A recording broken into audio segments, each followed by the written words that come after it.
台南市立安南病院自2023年4月份正式启用达文西第4代的机械手臂，到11月中总共完成35例手术，涵盖妇产科、泌尿科、加减重、心脏外科等多科室的执行案例。日前举行案例分享，包括副市长赵清惠、甲卫生局的副局长嘛拢到场见证。本来在市政府的承诺是一个地区医院。但是在我们前任院长任内，已经把整个区医院，那下一步当然是举医学中心了。这也是每次我以前都来督考啊，还是医院评鉴都问我这个问题。当然水到渠成，我很感谢我们很多年轻的医师来这边。但是呢，工欲善其事，欲先利其器。因为我们有很多的开刀方法，以前我们那个时代就是用大教授就要开大刀，走大路，所以缝还缝很久。那个教授就跑掉了，一直轰，那后来呢，慢慢有内视镜，又有3D 列视镜，又有各式的机器的手背。那这个达文西呢，我想大家都有。那说安南医院你才去医院干嘛做这个事情？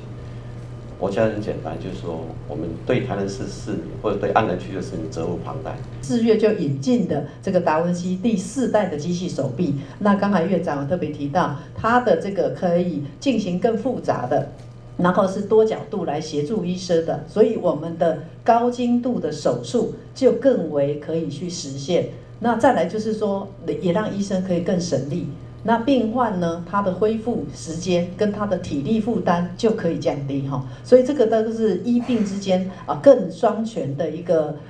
先进技术的一个引进，然后让我们的病患得到更好、更完美，而且是更缩短时间的一种精密仪器，所以这个对我们来讲呢，其实是非常期待的。台南市立安南病院自今年3月30完成达文西机器手臂应用伫一般甲消化系外科的第1例手术以后，到11月中总共完成35例。安南病院医疗副院长李伟华表示，达文西第4代机器手臂甲一般传统的手术无同。唔但空喙小、出血量少，而且手术后的恢复期嘛相对的缩小。那目前在全台湾呢，这个达文西应用面最广的其实是在泌尿科因为大家知道这个肾盂腺的位置非常的深，所以必须依靠达文西。但实际上，达文西在各科的应用上也非常的广包括像在我们医院目前像这个已经开始在发展的，包括像一般外科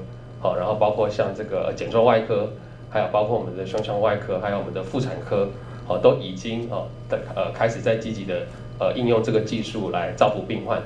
那我们医院的第1例的手术是在今年的3月30号，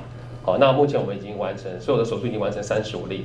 那所有的病人都顺利的出院，而且在这个达文西的这个病患的预后的部分呢，其实病人的住院时间缩短的非常多几乎是原本传统手术的1半，所以他在不管是疼痛还是复原上面。还有包括术后出血或术中的一些状况方面，都可以应用得非常好。安南病院院长林胜哲表示，近年来安南病院持续引进新的设备，唔但对医生执行手术有帮助，而且嘛提供在地居民唔免去大病院，嘛会用享有医学中心顶级的医疗服务。台南新闻林根采访报道。